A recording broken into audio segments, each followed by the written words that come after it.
The past few podcast episodes that I've made, my allergies were fucking me, bro. It was actually terrible. But I think my body has finally acclimated to the weather. So hopefully no more crazy sniffles and coughs and I mean there's still a cough.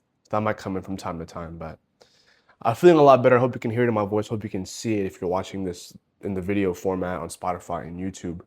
I think I'm feeling a lot better. So hopefully this won't be as bad this time. Well, welcome back to episode 5 of Sit and Reflect, where we take a question or a topic and we do a deep dive on said topic, on said question, with the sole purpose of exploring different perspectives and encouraging a floor of intellectual curiosity. In a world full of dumbasses, I think content like this is actually very important. So I hope you guys enjoy this episode. And side tangent, making a podcast was a very popular request. People were messaging me a lot saying that Zay, make a podcast, make a podcast. I think your insights would be very nice. Y'all motherfuckers don't be watching this shit, bro. But I'm gonna keep making it because I probably enjoy making this kind of content more than I do anything else. But with that being said, I'm gonna hop straight into it. So today's question is, can you truly escape your old self? And I'm going back and forth with this from time to time. I don't think I've ever had this conversation with another person or ever have expressed these thoughts out loud, but it's something I go back and forth with a lot. I go back and forth with the idea that I'm definitely not who I was a few years ago. I'm definitely not who I was in my childhood or my young teenage years in high school. I'm definitely a changed person in that regard, but how much of my life is just unavoidable, as in no matter what time period of my life that you look at, what parts of me and my character are going to continue to be there in every single chapter of my life. And I think this is a interesting one to explore, at least now articulating these thoughts out loud, because I think all of us strive to be, at least generally speaking, right? A lot of us strive to be better than we were before. A lot of us would like to not be the same person that we used to be. Maybe there's bad habits that we looked at in the past that we look at now that maybe we don't do anymore. Or maybe when we were even doing those bad habits, we were like, I know I shouldn't be doing this forever.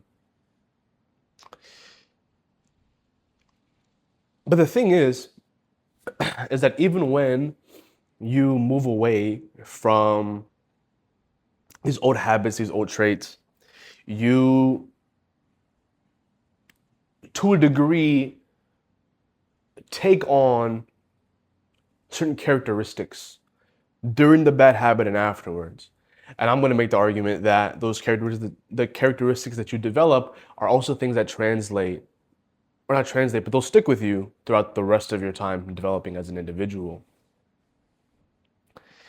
And that's irrespective of the fact that sometimes you can still fall back into those bad habits. And that's also another angle we can talk about later on in this episode is can you truly escape your old self if we all have habits that we tend to fall back on? So I think the real question is, when we say that we want to change as a person, are we trying to escape an old reality or escape our current reality and create a new one? Or do we want to assimilate? Assimilate in the regard of you take the things that can help you continue to grow and you leave the rest. That's what I mean by assimilation specifically in this context. So before we move on, I think it's important to define some concepts. So I'm going to be referring to old self a lot. And when I'm saying old self, I'm talking about past habits, beliefs, identity, experiences, your old, just old self. I think it's important to have these baseline definitions of some of the terminologies I'll be using. That way we're on the same page. So again, old self is going to be past habits, beliefs, identity, and experiences. And if you're watching the video and you're seeing me constantly look down, I have my notes in front of me on my Mac, so that's why I keep looking down. If you're just listening to this, then just forget everything I just said in the past 10 seconds. And then I think the other important word to define here is change. And we have it here as shifting behavior, mindset, and identity over time. That is what we're going to constitute as change. That, in just a very just simple one way, one word or one sentence explanation, as if this wasn't simple enough, the shifting of your current state into a different one. It's a shift. Positive or negative is irrelevant in the umbrella term of change, because you can change for bad, you can change for good. It is just a shift in character. It is a shift in habits. So I guess you could say the core tension, the butting of heads that you will see kind of implicitly or explicitly be brought up is the idea of reinventing yourself versus continuity. Reinvention in the aspect of you're completely leaving your old life, old habits behind, and is that even truly possible? And then continuity, which is essentially which I'm going to define in this specific situation of taking old experiences and iteratively building and assimilating with those things to now come to a new state of person. So when we talk about change, or when we're talking about running away from your past self, so let me start that over. When we're running away from our past self, first thing you gotta ask yourself is why? Why is it that I'm feeling inclined to leave old habits behind, my old self behind? Why do I feel inclined to do that? There could be plenty of different things. Regret is probably a big one. Maybe you had an addiction of some sort. Alcohol, drugs, porn, whatever. You had an addiction. And you feel remorse when you do these things. You feel remorse when you get drunk. You feel remorse when you get high, when you watch that porno. So you say, I don't want to continue to feel this based off of my actions. Right? You can also tie this into shame and guilt, right? I think if you want to tie these together, you feel the shame and guilt from the actual, I guess you could say, behaviors or actions, and that prompts or warrants a change. And then when you look back, that shame and guilt that you felt because of those actions now becomes a regret. So they play into each other pretty well.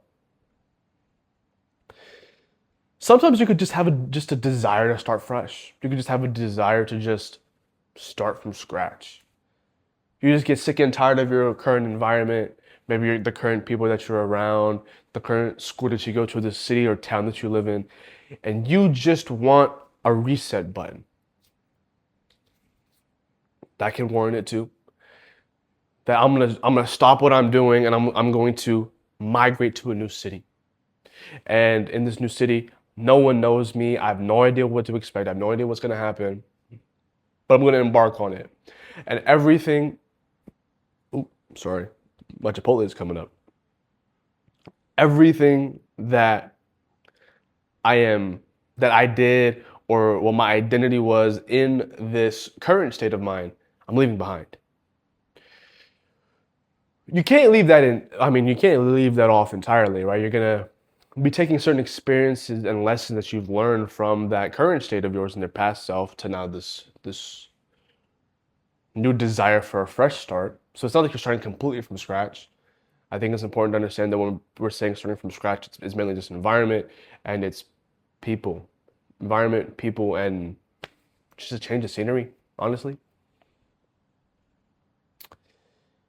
And there's another angle you can take where I guess this also kind of plays into what I was just saying. But I have here wanting to disconnect from who they used to be. As in, I think again, this kind of ties back into the thing I just said. That it gets to a point where you're kind of just fed up. You're kind of fed up with your current state, and not to sound corny or all spiritual, but you have this feeling of a higher calling. You have this feeling, you have this innate pull towards something greater than what you're currently doing. And I think these things explain the why. So to recap, it's regret from past decisions, shame or guilt. We talked about how those tie in together. Desire for a fresh start, and then wanting a disconnect. Those also tie in together. Just being fed up of your environment, people, situation, wanting to start over. But you take your experience and lessons from your current state with you. So I kind of want to talk about where this conflict actually arises, where we have this internal battle with ourselves of here's what I'm currently doing, here's what I did in the past, here's where I'm trying to get, and here's the level that I'm trying to reach. And I think a huge thing is just identity. Identity from the simple aspect, if you just look at yourself in the mirror, or someone asks you point blank, who are you? What do you stand for? You want to be proud of the things that you say. And I feel like when people are trying to abandon their past self, I think again it comes back to the whole idea of shame, guilt, regret. That when you look at yourself in the mirror, when you answer that question, you are very confident and proud of your answer. You're very 10 toes in terms of this person that you are today. But the thing is that even when you make this shift, even when you embark on this new journey, you can't completely abandon who you used to be. And I think that's where a lot of the disconnect comes from, is that a lot of people try to completely detach and disassociate from who they used to be, which I think actually does more harm than it does good. And if anything, you would be more authentic. You would be able to warrant the you would be able to warrant a stronger image of your current self, of your changed self, if you kind of embrace the things you used to do. Because I'm going to make the argument that when you truly just accept the things that you've done in the past, that's the true version of being healed. That's the true version of acceptance. Whereas when you constantly run away, you constantly try to deny and try to gaslight yourself into thinking that you didn't do these things in the past, I think you're gonna do a lot. I think you're gonna do a lot more harm than good. And I also think that gaslighting that you kind of do internally also shows, it also reflects when you interact with people. And some people are pretty good at sniffing out, some aren't. But even the people that aren't good at sniffing it out, again, not to get all horoscope, crystal rock girly, but it's like an energy thing, it's a vibe thing. You give off a certain vibe, a certain energy when you are accepting of, when you've like just, I guess, when you've accepted the things you've done and how you've changed as a person, versus just not bringing that shit up. I think that gives two completely different energies and vibes. And the first one is definitely going to give off a more secure vibe. Because that a version of in your past just doesn't just up and out just disappear on you. It's still a reality that you have to face. That you still, whatever that skeleton in your closet, you still have to accept the fact that that is a skeleton in your closet. You don't necessarily have to go out and broadcast it to everyone that this is a skeleton in your closet, but it's still there. And you can't just throw a bunch of clothes on it in your closet and just forget about it. Nah. Because people are gonna see that big ass pile of clothes, they're gonna be like, why there's so many clothes just piled up together? Then one day your mom gonna come in, she'll get mad at you because your room's a mess. She goes in the closet, sees that. starts cleaning up your closet and then sees the big ass skeleton, then what? Versus if you had just acknowledged it from the beginning. I think that does you a lot more benefit long term in terms of not just confidence within yourself, but also how you're able to build connection with other people, which I think is another big part of why people want to go through this identity shift, forget their old self. Because I think a lot of people think that maybe that their old habits, their old self, have negative implications on the ability to build relationships now in the present, which I'm going to argue is not the case. I think it completely comes down to how you package it and how you internalized it. So it kind of comes back to the whole idea of vibes and energy. If you haven't fully accepted the fact that, hey, these are things I did in the past, again, you don't have to broadcast it to everybody. Maybe just even an internal acceptance. You're going to give off a different kind of energy compared to if you just try to sweep it under the rug and forget about it. There's no such thing as forgetting about your actions. I mean, even if you want to take it on a religious level, you're gonna have to answer to everything you've ever done. So even in a religious idea, in the religious concept, you can't just forget about things, right? But I think a lot of people fall into that trap, that I forget about these actions and what I did in this past self, and people won't ever have to know about it. But again, just like piling all those clothes on top of the skeleton, one way or another, that skeleton's gonna come out. So it's better that you control how it comes out rather than just delaying until it just comes out on its own. There's a lot more control of the narrative not on like manipulation, narcissistic type shit, but there's a lot more control of the narrative for yourself when you embrace that skeleton. And also talking about these old habits of yours, talking about these skeletons. Sometimes we have skeletons that just constantly reappear. That you can throw the clothes on it all day long, but the head's still gonna pop out somehow. Then maybe one of the, as you're piling on, maybe some of the clothes slipped off or something because the pile's getting too big. Skeleton pops its head out, right? I think a lot of us have habits like that. It can be something minor, it can be something completely major. And by the way, I think I should probably preface this. I'm not justifying having bad habits. You should always try to work to get rid of your bad habits. But everyone's a human. Everyone has a habit that they'll probably fall back into from time to time. So doesn't mean that you shouldn't try your best to work on that so it's no longer a part of you in your current state. But I mean, we're not infallible. We're gonna make mistakes. I just thought I'd preface that as I continue. So some of these old patterns and old habits, they're kind of deeply ingrained in us. I think a good example is self-talk. This is a good one, I think. I'll give a little personal anecdote. I have always notoriously had horrible, dog shit self-talk. I have been overly negative to myself more than anyone possible. The only one that's probably been more negative towards me has been my father. Otherwise, I am probably the most negative person towards myself. And a lot of the problems that I've had have arisen simply because of how I talk to myself and how I've perceived myself. So even though I am now finally into that point where I can now combat that voice, where I can not let it have too much weight on the perception of myself, it still seeps in from time to time. There's still moments in my life where that voice will be the loudest in my head.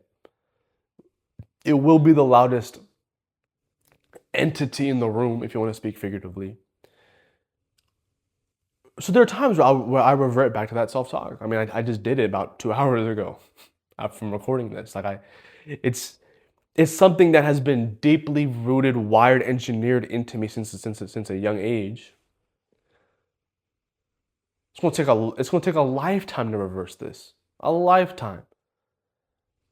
So even though I would say generally day to day, I'm doing a lot better with it now, I still have my moments. I still have that late night ponder. I'm just staring at the ceiling, wondering what the hell's happening with my life, or where I'm at. Or I'll have that moment where I'm going to play basketball and I can't make a shot to save my goddamn life. It'll come up. I fail an exam. It'll come up. Like it'll show its real ugly head some way, shape, or form. Even though I don't do it on a daily, consistent basis anymore. I'm getting to that point where it's not daily anymore, but it used to be. Like, I mean, fucking 3-4 months ago was probably a daily thing. Like it's been a huge work in progress. But like I said, I'll still revert back to it from time to time. And I think one of the biggest reasons why sometimes bad habits, like if we continue to use the self-talk one, if the reason why it continues to resurface is because it's maybe stress. Stress and moments of, maybe you can say, fight or flight, or your nervous system being heightened. Your body wants to stay safe. So it sticks to what it knows. And it doesn't matter if it's positive or negative. It just sticks to what it knows. It's kind of like that idea where when you grow up in a house and grow up with a family dynamic of nothing but chaos, your norm, or let me put it this way. If you're watching this, you can see me, but I'll try to explain it the best way I can for the audio listeners. Norm is right here, like the middle, right? Just meh, right? But someone who grew up in a chaotic environment, a chaotic family, their norm is the peak of fucking Everest. So goddamn big that my hand is cut out the frame. Like, it's completely thrown off your idea on, or your perception on, what is normal. So you can be in that constant state of stress, but it's gonna feel normal to you. And it's gonna feel normal to your body. And whatever you do in that realm of normalcy is what your body wants to continue to do. So again, it comes back to the idea that it doesn't matter if it's positive or negative, it's gonna continue to do that thing, right? And as a result, your body resorts to things that it's comfortable doing.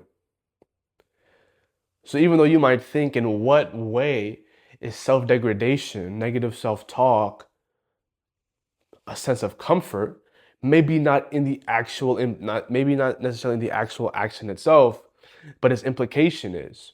Its implication in the aspect of, this is all my body knows. So this is what it's going to continue to do.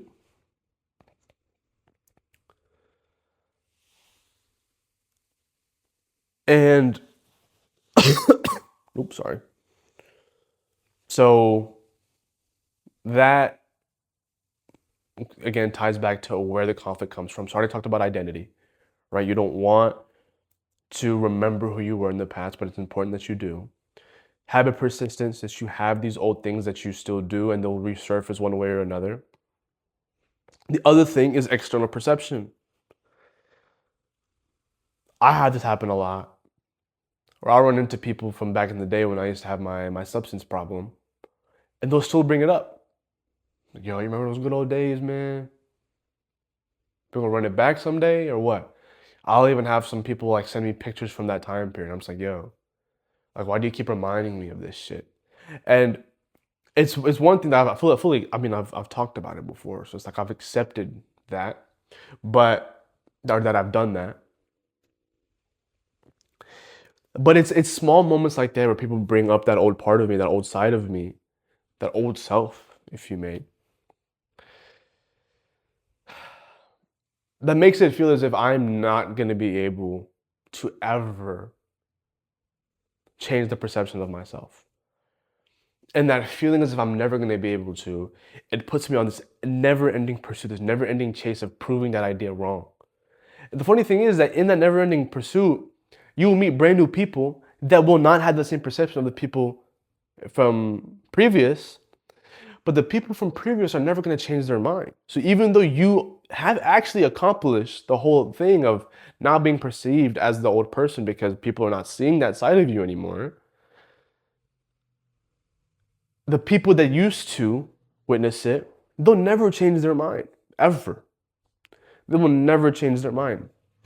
So you kind of have this situation where it feels like you're not making any progress when you've made a mountain's worth of progress. It's interesting how that works. And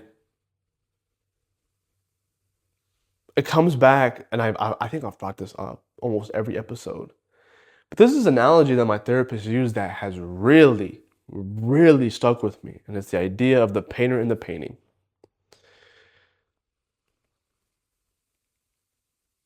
Your old self, your old habits is the painting. Right? It is the painting for the people in your past. That irrespective of the mindset that you were in when you did these things, they're only going to remember this painting, which is your image, as whatever you did when they knew you on a much more personal level. And you can't change that. Not only can you not change that, people are not in the business of having it changed. But you'll have a whole new group of people come in. So let's paint the scenario. Painter, yourself, painting, your perception. You have a group come in. You have a group come in after or while you were painting the painting. Like they saw you create whatever it was. In the beginning, they're like, oh, this shit ass. It don't matter how it turns out, they're gonna still have that perception, oh, it's ass. You have a second group come in, never seen anything before ever. They come in, all they see is the finished product. They're gonna have a different perception of it as well. Because they didn't see the shit beforehand. But no matter what you tell the people that saw the painting as you were making it, they're still gonna think it's shit. But the new people, no matter what you try to tell them, they're still gonna think, yo, you did a good job. Like, so fucking what that these other people didn't think it was good. They didn't see the finished product. We have. It's pretty fucking good.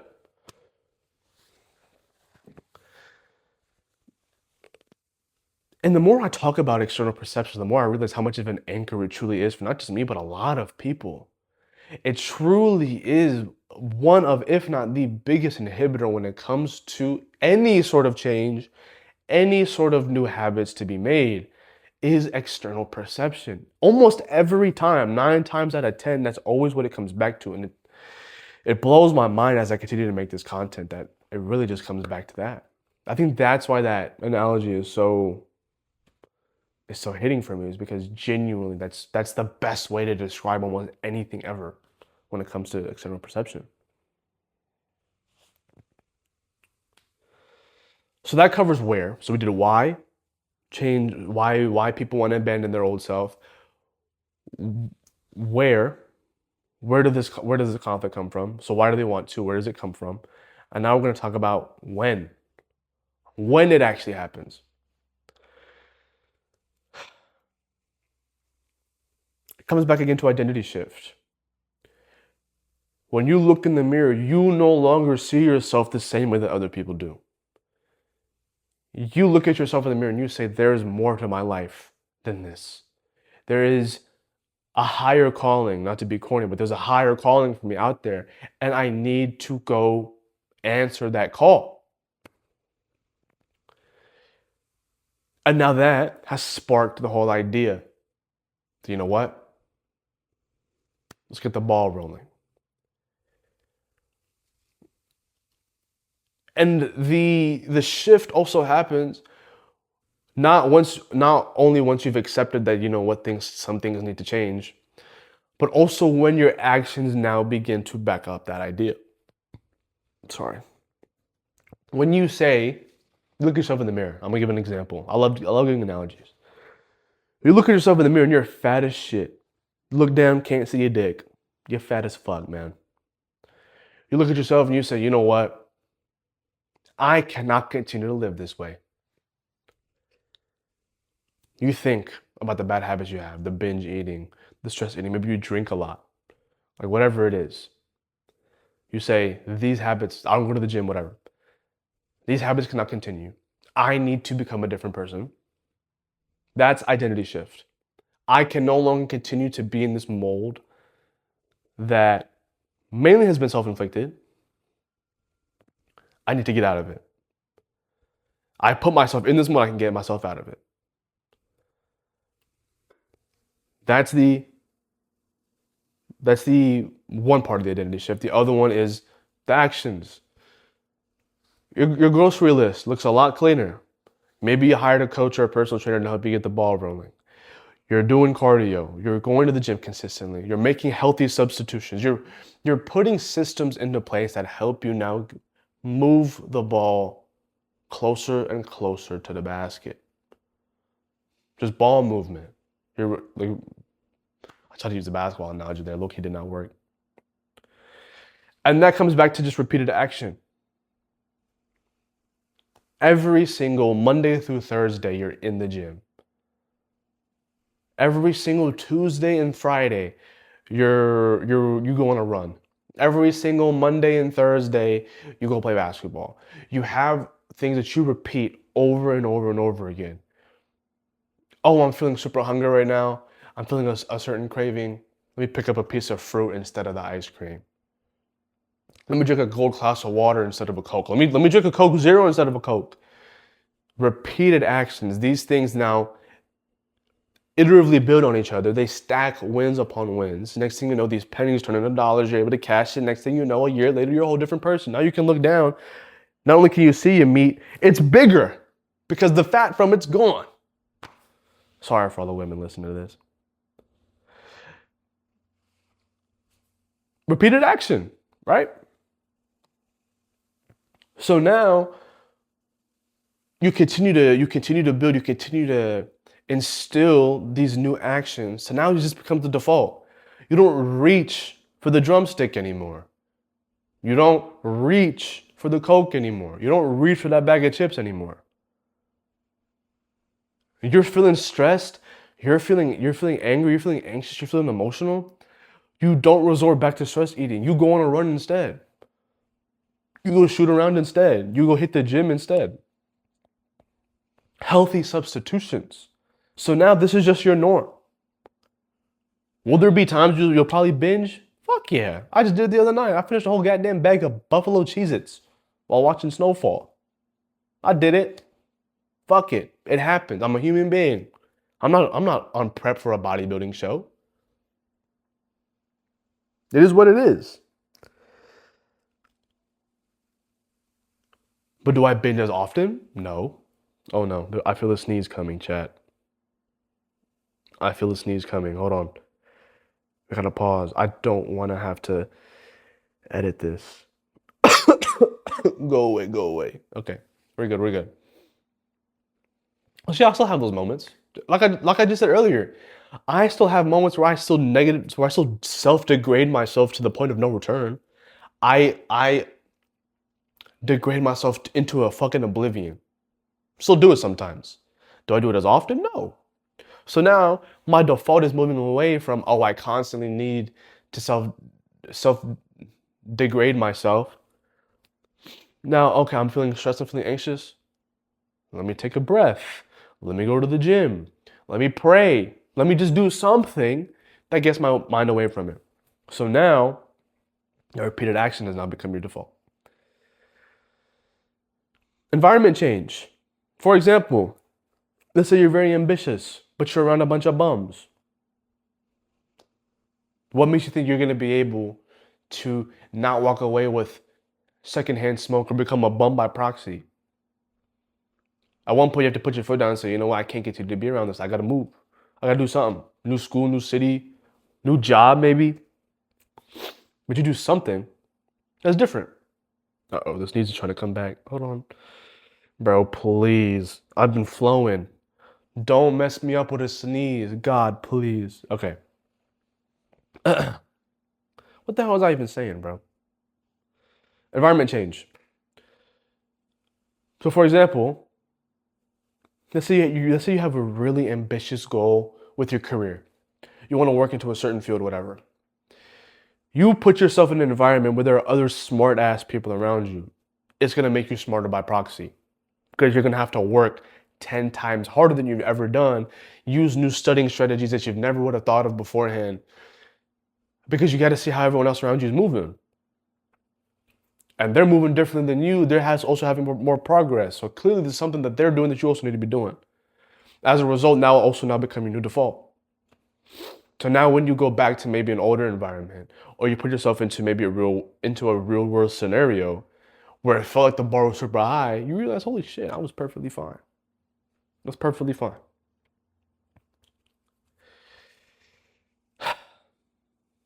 That covers when. So we've done why, where, and when. Let's talk about some misconceptions. The biggest misconception is that you can completely erase your past. You can't. And I've said this before. When you try to erase your past completely, when you try to completely bury all the skeletons in your closet, one way or another, its rear ugly head is going to show again. It is much better for you in terms of your mental sanity, as well as the way that you come across, if you just accept those skeletons for as they are. You don't have to broadcast them. You don't have to tell everybody about the skeletons, because you shouldn't do that. But there's a sense of internal acceptance that you can have when it comes to this that allows you to continue to grow. This shift from your old to your new self isn't something that happens overnight. It's very non-linear. I just gave an example of the negative self-talk, as well as the binging, the fucking Cheez-Its, right? So yeah, I had a bad night there, or I had a really bad self-degrading talk last night. But I continue to stack wins 3 months from now, end of the summer, going into my birthday, end of the year, I would be able to make a lot more strides in progress simply because I have shifted away from those bad habits being a constant. Again, you're a human being. You're gonna have slip ups. That's okay. All right? Like try to understand it. And that's the next point, is that once you change, you'll never revert back to your old ways. There are times where you will. Ooh. Sorry for the audio listeners. I like subconsciously did the brown uncle like hand motion. Sorry. You will, and it's okay, because if you are able to decrease the frequency, then it's still a win. You went from binging every day to once a week. That's still a win. That's still 6 days of a win. The next thing you know, 1 week turns into once every 2 weeks, bi-weekly. Then it's once a month. Next thing you know, binging is no longer a default reaction to certain things that you're doing. Yo, what's up with my hands? Why do I look kind of veiny today, bro? Am I tripping? Sorry. Anyways. So, give yourself some grace. I know it's a lot easier said than done. And growth and becoming a new version of yourself doesn't necessarily mean that you are entirely new. I think a good way to put it is refurbished. You had some issues, you fixed them, and now you're up and running again. I think life is a constant cycle of just being refurbished. The only time you come in brand new is when your mom pushes you out, or they take you out from C-section. That's the only time you're brand new. Otherwise, you're refurbished. Some shit about you is not working, you fix it, and then you keep on chugging along until something else has to come up. You gotta fix that too. Life's all about being refurbished. So that covers misconceptions. Reality of change, tying kind of back to what I just said, is that you don't erase who you were in the past. You evolve from it. Again, the whole idea of being refurbished. You have some shit that you need to fix. You fix it, you keep it pushing. And I think I've implicitly implied this already, but growth is nonlinear. The shift from old to new is nonlinear. You're gonna have times where you go back in your old ways. And I touched on this earlier, but that shift is about control, not elimination. Control in the aspect of when you can fully internalize things you've done in the past and accept it for what they are, not shy away from it. you have control on that narrative. That now, if someone tries to pull a fast one on you because maybe they found out about this and they try to bring it up to you, it's not going to throw you down a spiral. You can answer it securely. You can address things securely. And that shows that you're clearly not that same person anymore. And again, painter in the painting, some people that won't be enough, and that's just okay. Gotta let them be.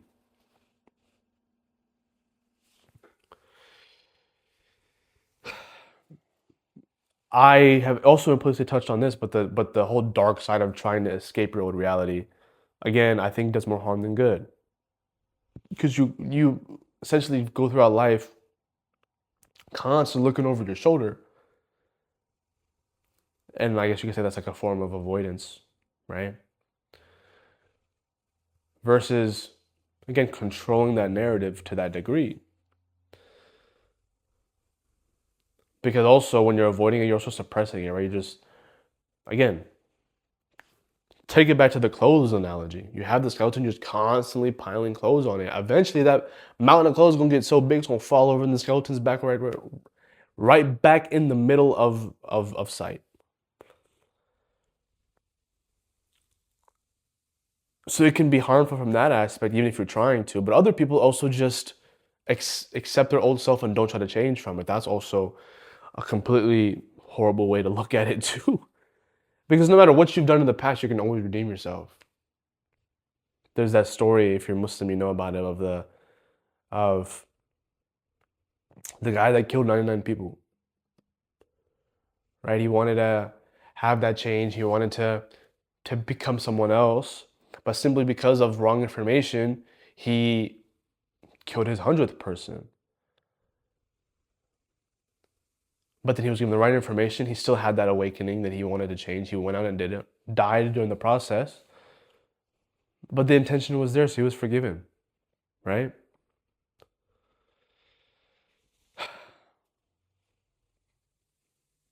Bringing this into the modern context, because you're watching this on a social media platform,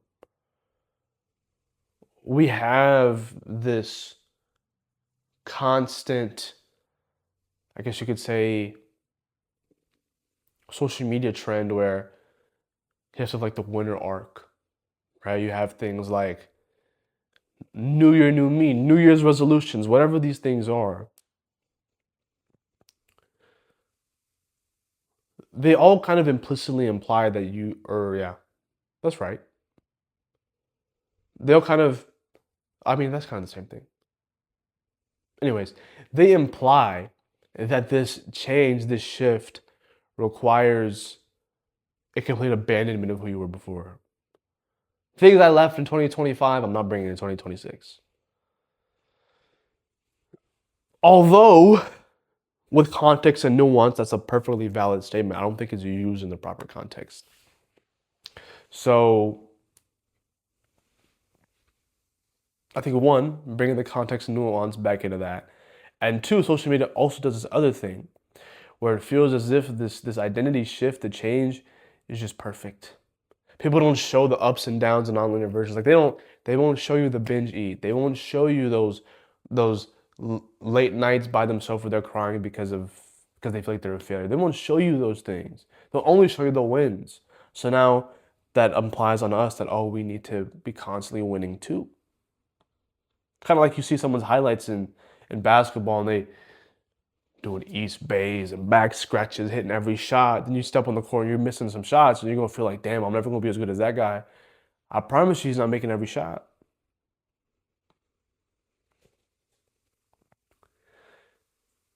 So that's the modern context.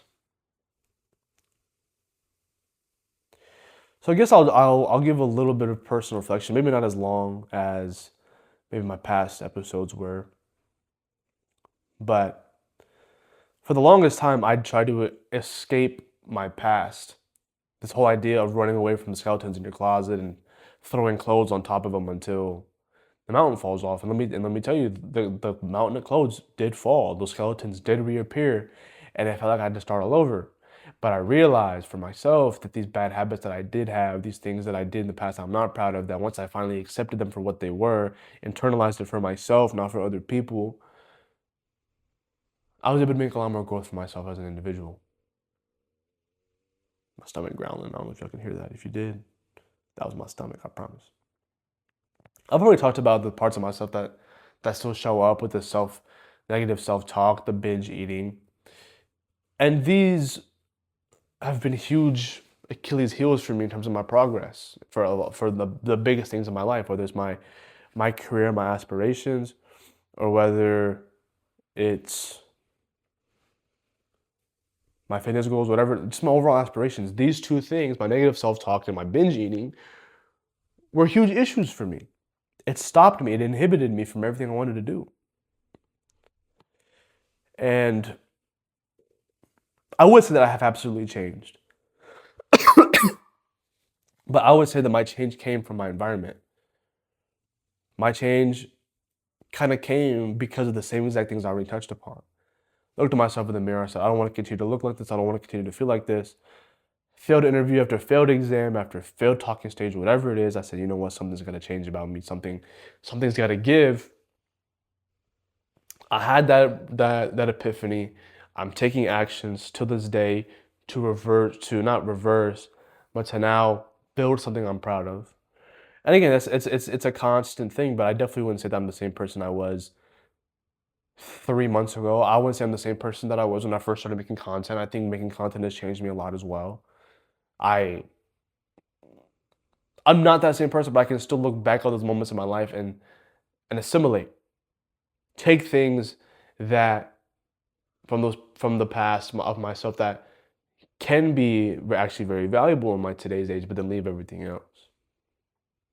So with that being said, I guess we could just wrap up. I think this was a good productive episode. So to answer the question, can you truly escape your old self? No. But I also don't think that should be the intention. If there's anything you should take from this, is that you shouldn't try to escape your old self, you need to accept it. And the more that you try to run away from it, the more you try to deny its presence, existence, its implications, the worst of results you're gonna have in your day-to-day. So you don't escape it, you outgrow it. Because even when you outgrow something, you can still acknowledge that it existed. Well, that wraps it up. Episode 5. Oh my God, I'm about to sneeze again, so I actually have to wrap it up now. Episode 5, that's wrapped up. I hope you guys really enjoyed. I do enjoy these intellectual conversations a lot. I really do. I do want to start diversifying my content a lot more though. So I do want to start getting a little bit more creative with the stuff that I'm doing. But I want each and every single one of you guys to know, whether it's YouTube, Spotify, Apple Podcasts, whether you come from TikTok or Instagram, wherever you come from, I appreciate each and every single one of you guys that watch my stuff, that support my stuff, the messages that I get. I mean, it's irrespective of the amount of feathers I've ruffled, I've also made a lot of positive impact, and I've seen it. And it means more than I can ever possibly articulate. So I just wanted to express my gratitude to anyone that got to the end of this. Hope you guys enjoyed. I'll see you next week. Take care.